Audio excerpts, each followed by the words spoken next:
Welcome to Sukanya vlogs. ఎలా ఉన్నారండి? బాగున్నారా? ఈ రోజు మన రెసిపీ వచ్చి శనగలతో ఆలు కలిపి మంచి కర్రీ అన్నమాట. చపాతీ, రోటీ, రైస్ దేనికైనా కానీ చాలా బాగుంటది. ఈ కర్రీని మనం చక్కగా కొంచెం బటర్ మీద వేసుకొని ఇలా రోటీ, చపాతీ దేనిలోకైనా తీసుకున్నా చాలా రుచిగా ఉంటది అన్నమాట. అన్నంలో కూడా చాలా బాగుంటది. అంతేకాదు చాలా సింపుల్గా నేను మీకు చేసి చూపిస్తాను. చాలా కమ్మగా ఉంటుంది నోటికి. చూడండి. వీడియోలోకి వెళ్ళబోయే ముందు మీరు కానీ నా ఛానల్ ఫస్ట్ టైం చూస్తున్నట్టయితే సబ్స్క్రైబ్ చేసుకోండి. దీని తయారీ విధానం చూసేయండి.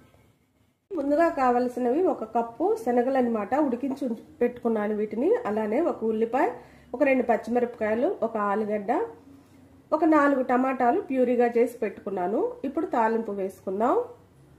స్టవ్ వెలిగించుకొని బాండీ పెట్టుకొని 3 టేబుల్ స్పూన్ల దాకా నూనె వేసుకుందాం. 3 టేబుల్ స్పూన్లు సరిపోతుంది.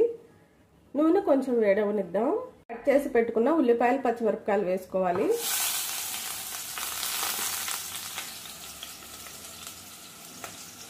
అలానే కొంచెం కరివేపాకు వేసుకోండి.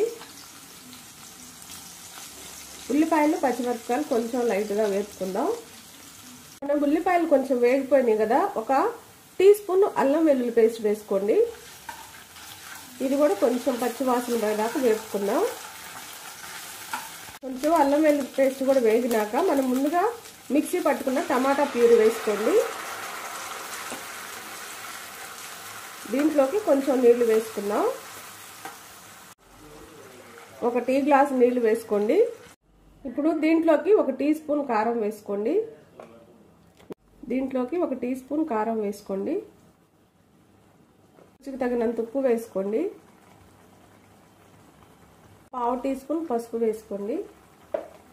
ఇవన్నీ ఒకసారి బాగా కలుపుదాం. ఈ టమాటా అంతా పచ్చి వాసన పోయి నూనె పైకి తేలేదాకా ఉడికిపెట్టుకోవాలి. మూత పెట్టి మనం ఉడికించుకోవాలి. మీడియం మంట మీద ఉడికించుకోండి. 5 నిమిషాలు మనం సిమ్లో పెట్టి ఇలా ఈ టమాటా గుజ్జంతా కూడా నూనె పైకి తేలేదాకా ఇలా ఉడికించుకోవాలన్నమాట. ఇలా ఉడికిన టైంలో మనం ఆలుగడ్డ ఉంది కదా, 1 ఉడికించి పెట్టుకున్నాం కదా, దాన్ని ఇలా చేసి వేసుకోవాలి. మొత్తం ఆలుగడ్డ వేసినాక ఈ శనగలు కూడా వేసుకోండి. ఇవన్నీ ఒకసారి కలుపుదాం మనం.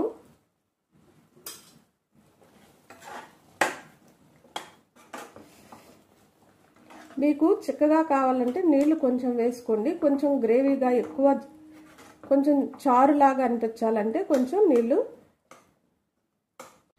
ఇదంతా ఒకసారి బాగా కలుపుదాం. కొంచెం గ్రేవీ చిక్కగా ఉండాలంటే ఇంకా నీళ్లు వేసుకోని అవసరం లేదు. ఇంకొంచెం మనకి గ్రేవీగా కావాలనుకో ఇంకొంచెం నీళ్లు వేసుకోవాలి. ఇప్పుడు నేనైతే ఇంకొంచెం నీళ్లు వేసుకుంటా దీంట్లోకి. ఇప్పుడు కొన్ని నీళ్లు వేసుకుందాం.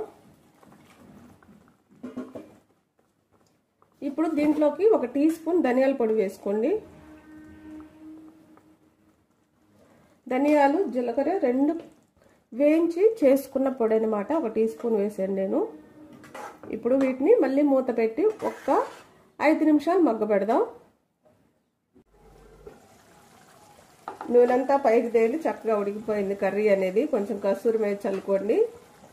అలానే కొంచెం బటర్ వేసుకోండి.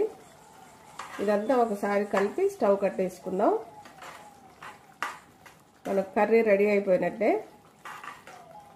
దీన్ని ఒక బౌల్లోకి తీసుకుందాం. కర్రీ అయితే బౌల్లోకి కూడా తీసుకున్నాం. చక్కగా కొంచెం బటర్ పైన వేసుకొని రోటీలోకైనా, చపాతీ అయినా, నాన్ అయినా, రైస్ అయినా దేనిలో కూడా చాలా బాగుంటుంది అనమాట.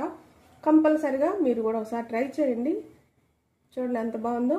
అంతేకాదండి, నేను ఎక్కువ శాతం గరం మసాలా వాడను అనమాట కర్రీలో.